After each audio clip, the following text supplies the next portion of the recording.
Elecciones para elegir convencionales constituyentes en la provincia de Santa Fe, que después de 63 años va a actualizar su Carta Magna, digamos, ¿no? Su texto fundamental en términos legales. Hoy estamos con Franco Casasola, que es docente, miembro de la comisión directiva de AMSAFE, militante del Partido de los Trabajadores Socialistas y candidato a convencional constituyente. Buen día, Franco, ¿cómo te va? Luciano, ¿cómo le va? Muy Gracias. bien. Muy bien. Bueno, gracias por estar.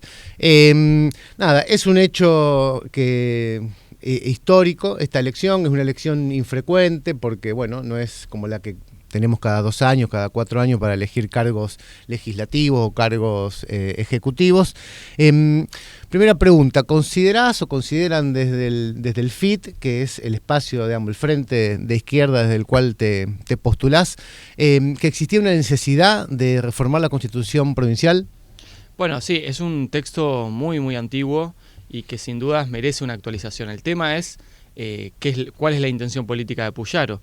Acá el único propósito es la reelección del gobernador y no persigue otro fin. No se van a discutir los grandes temas, no se va a discutir el problema de la vivienda, el problema de la producción y el ambiente, no se va a discutir la cuestión de las jubilaciones y el trabajo, de los derechos de las mujeres. Entonces creemos que es solamente dos o tres ejes, el planteo de la reelección y el planteo del déficit cero, ¿no? Hay como una intención ahí a tono de la ola mileísta de ponerse ese saco y plantear que el déficit tiene que ser cero, y eso ya sabemos lo que significa porque lo vivimos a nivel nacional con el ajuste a jubilaciones, a educación y salud. Ahora digo, también no deja de ser esto que vos planteás, por lo menos en la narrativa del gobierno aparecen estas cuestiones como la más importante, digamos, ¿no? Queremos poner en la Constitución que no pueda haber déficit, lo cual suena como bastante extraño que en un texto constitucional. Me imagino que la fórmula será alguna otra, digamos, ¿no? Pero bueno, sí aparece en el discurso del gobierno. ¿No consideran de todos modos que es una oportunidad porque digo, en definitiva, la convención constituyente, que tiene 69 o va a tener 69 integrantes, se conforma con el resultado de una elección? Que existe una oportunidad también para que aparezcan otros temas, algunos, bueno, vos los mencionaste, ¿creen que puede ser así? Sin duda, por eso estamos planteando la importancia que el Frente de Izquierda esté en esta constituyente. Ya el resto de las fuerzas, los libertarios, el peronismo, el puyarismo, ya tiene sus lugares. Lo que se define es si el Frente de Izquierda puede ser una voz ahí que represente diferentes sectores que vienen en el último tiempo enfrentándose a esta política de Puyaro, sobre todo a nivel provincial, que tiene que ver con la educación pública. Bueno, yo soy docente de la escuela pública, muchos de los compañeros de la lista son docentes, y también la cuestión de la vivienda, la cuestión ambiental, de los derechos de las mujeres, que vienen siendo muy protagonistas en este proceso de enfrentarse a Milei, con lo que fue la marcha del 24 de marzo el otro día, que fue masiva, histórica, hacía muchísimo que no había una movilización de esa magnitud, y lo que había sido anteriormente la acción de los jubilados, también masiva. Por eso nosotros, la agenda que queremos discutir, por ejemplo, en relación a las jubilaciones, es que tenga rango constitucional el 82% móvil para todos los trabajadores estatales, y además de eso, que se plantee que el salario de los trabajadores y trabajadoras estatales, docentes, trabajadores de la salud, de la administración pública, sea igual a la canasta básica familiar. Eso van a ser dos planteos fuertes que nosotros vamos a pelear en la constituyente para que tenga rango constitucional. Perfecto.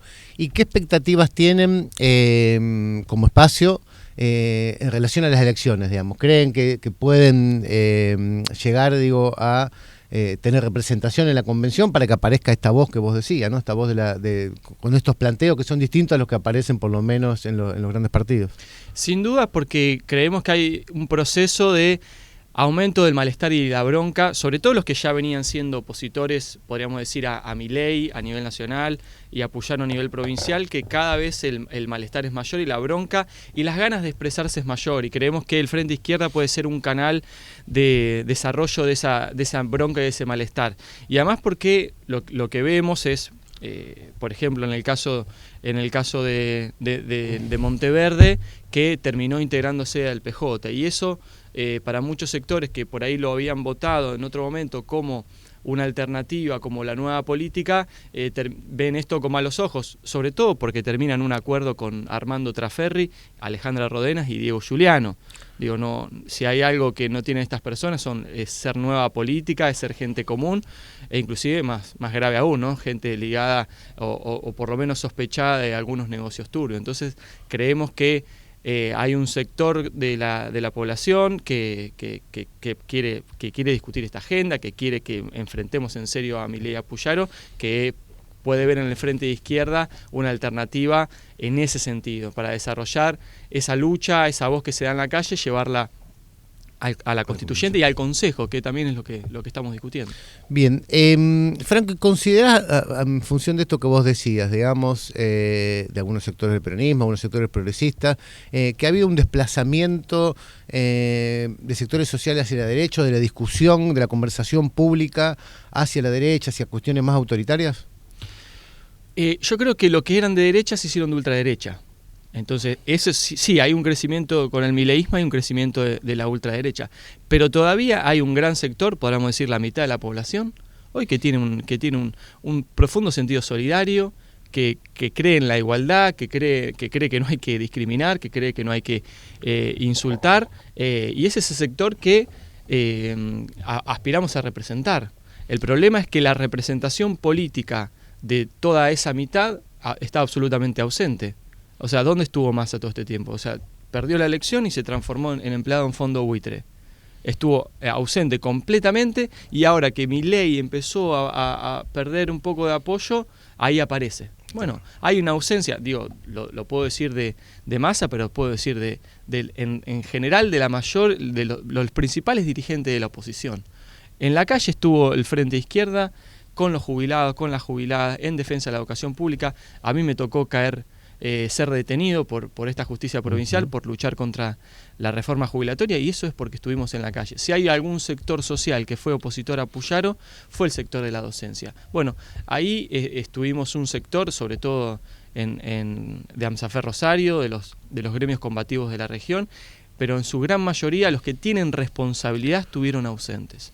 Y creo que eso esperamos que se pueda ver y reflejar en estas elecciones. O sea, digamos que hay como una suerte de vacío de representación de esos sectores. Vos mencionabas el tema de la marcha del 24 aquí en Rosario, que bueno, nada, fue enorme, fue multitudinaria. O sea que, digo, entre eso que puede aparecer en los discursos, en los medios de comunicación, en las redes sociales, como que aparece algo más monolítico, más hegemónico, después muestra, digo, en las calles que hay otra realidad, ¿no? Sin dudas. Y eso se expresó claramente en la acción de los jubilados y la expresión de los hinchas. Eso fue muy claro. O sea, tiene un aspecto positivo, es decir, muestra el valor popular que tiene esa identidad colectiva de los que somos hinchas de fútbol, pero también tiene una contracara, es decir, que se expresó de esa manera porque los que tienen responsabilidad de convocar, las centrales sindicales, los principales sindicatos, no lo hicieron. No parecía. Entonces, es ese de dejar en banda a ese sector de la población. Ese sector, digo, bueno, ¿cómo me puedo canalizar? Bueno, en mi identidad futbolística, y terminó sucediendo así. Bueno, tendrían que ser los sindicatos cumpliendo ese rol, o los que tienen responsabilidad en el Parlamento, los que tienen bancadas grandes, o los que dirigen intendencias y gobernaciones que están absolutamente ausentes o pactando, digo, porque acá hablábamos de los radicales con peluca en su momento cuando le votaron ese veto al aumento de los jubilados, pero también están, obviamente el PRO ya nació con peluca el 10 de diciembre, claro. Pero también están los peronistas con peluca que siempre tenés 4 o 5 diputados que terminan dándole los votos necesarios para que las leyes de Milei que siempre salen por 3 o 4 votos. Bueno, ahí siempre están de todos los bloques dispuestos a colaborar. Bueno, ahí están los diputados del Frente de Izquierda, que los 5 no le dieron ninguna ley a Milei, no solamente en el Parlamento, sino que lo expresaron también en la calle. Perfecto. Franco, ¿cuáles son, mencionaste algunos, pero cuáles son los principales temas que quieren llevar a la convención o con los cuales van a hacer campaña para buscar el voto, que la gente los apoye para llegar a la convención constituyente? Bueno, decíamos el salario, las jubilaciones, creemos que el problema de la vivienda es otro de los ejes fundamentales. Vemos cómo crece la falta de vivienda, la vivienda precaria, o que alquilar se transforma en un lujo, y muchos jóvenes, producto del trabajo precario, tienen que volver a la casa de de sus padres, que se les hace imposible alquilar. Para nosotros hay que construir un plan de viviendas para garantizar un acceso a toda la población de Santa Fe, a toda la familia de Santa Fe. ¿Cómo lo hacemos esto? Aumentando los impuestos a los sectores más ricos de esta provincia. En primer lugar, no perdonándole ingresos brutos a muchas empresas, a grandes empresas que hoy la provincia le perdona. Y, por ejemplo, te doy un dato, el impuesto inmobiliario rural en Santa Fe paga 800 pesos por hectárea al año. Cada hectárea que tiene un sojero paga solamente 800 pesos. No te compras ni un alfajor con eso. Bueno, nosotros planteamos aumentar radicalmente el impuesto a los sectores más rentables y más ricos de esta sociedad y con ese dinero financiar un plan de vivienda y obra pública para que ninguna familia le falte un techo, para que ningún pibe le falte una habitación y para que ningún barrio no tenga los accesos y los servicios necesarios para tener una vida digna. Es notable eso que decías en relación al impuesto inmobiliario rural, porque uno de los discursos que hay, sobre todo de los sectores libertarios, de Milei, aquí en la provincia, es que critican al gobernador porque dice que aumenta los impuestos y que está ahogando a la producción con impuestos, con presión impositiva. Bueno, los libertarios a nivel nacional le bajaron los impuestos, le eliminaron los impuestos a las compras de bienes de lujo. O sea, le bajás los impuestos a los ricos, pero todos seguimos pagando 21% de IVA en la leche, en la carne, en la verdura, en los alimentos básicos. Bueno, ahí uno ve las prioridades. ¿Y cómo crees que cala eso? Porque es cierto, yo también pensaba que casi eliminan o bajaron notablemente la alícuota de bienes personales, que es un impuesto que grava, digamos, al patrimonio. Pero sin embargo, hay alguna operación ahí que hace que la gente entienda que va a estar mejor, digamos, que eso lo puede beneficiar. ¿Qué es lo que crees que pasa ahí? ¿O por qué calan estos discursos, digamos? Porque fracasaron los anteriores.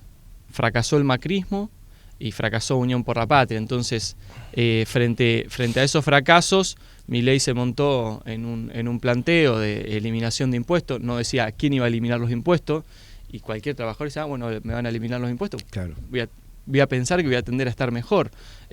Voy a dolarizar, o bueno, eso significa que no voy a tener inflación. Bueno, quiero. Claro. Este es el mecanismo de pensamiento. Ahora empezamos a ver el desencanto y lo vamos a ver mucho más porque este acuerdo con el Fondo Monetario Internacional va a significar una nueva hipoteca de nuestro país, los sectores populares, pero además con la exigencia seguramente que le imponga el FMI de una devaluación. Bueno, ¿qué va a pasar cuando esa devaluación que afecte el salario producto del aumento de la inflación? Porque hoy el principal activo de Milei es que tiene la inflación baja. Es la inflación. Y para muchos trabajadores eso es una tranquilidad. Nosotros tenemos que analizarlo en ese sentido y eso fue lo que permitió que a Milei mantener determinado apoyo en la población aún, pero hay que ver cómo se desarrolla porque ya la situación se vuelve más grave, o por lo menos esa esperanza que había despertado en un sector de la sociedad empieza a tener algunos interrogantes y que hay que ver cómo se desarrolla ese. Creemos que el paro del 10 de abril tiene que ser un gran pronunciamiento que ponga en cuestión el acuerdo con el fondo y toda la política de ajuste de Milei. Ahí hay una apuesta muy grande porque se desarrolle toda esa mitad de la Argentina que está cansada de este gobierno. Volviendo al tema de la reforma y la provincia, ¿crees que detrás del planteo de la reforma hay un proyecto hegemónico del gobierno provincial, del gobernador Puyaro?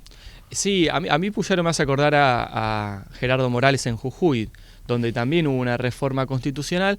Él se transforma en la principal cabeza de lista de la reforma de la que él es gobernador. O sea, Puyaro es candidato de una reforma constitucional que se va a dar él mismo la posibilidad de la reelección. Entonces, y uno lo ve cuando trata a las maestras que le dice, a mí no me importa, yo soy boxeador, que me vengan cuando quieran, a maestras que reclaman porque le aumentaron la edad jubilatoria.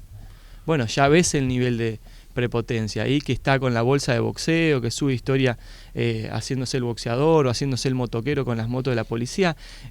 No sé, se hace el Putin, no sé qué hace, es un matoncito que piensa que se puede llevar a todos por delante. con los bloques de la oposición lo logró, porque para la reforma constitucional quebró a todos los bloques, las 3 bloques de la legislatura provincial los quebró. Quebró al peronismo, que una parte le votó la reelección, quebró al bloque de Amalia Granata y quebró incluso al bloque de Carlos del Frade, donde Claudia Balaguer y Pablo Oliver le votaron la reforma constitucional. Entonces, por eso también decimos que el Frente de Izquierda tiene que estar, porque es el único sector que no se va a doblegar y que va a enfrentar en serio a Puyaro. Perfecto, Franco. Bueno, muchísimas gracias por la entrevista. Gracias, y por estar. Luciano. Muchas gracias.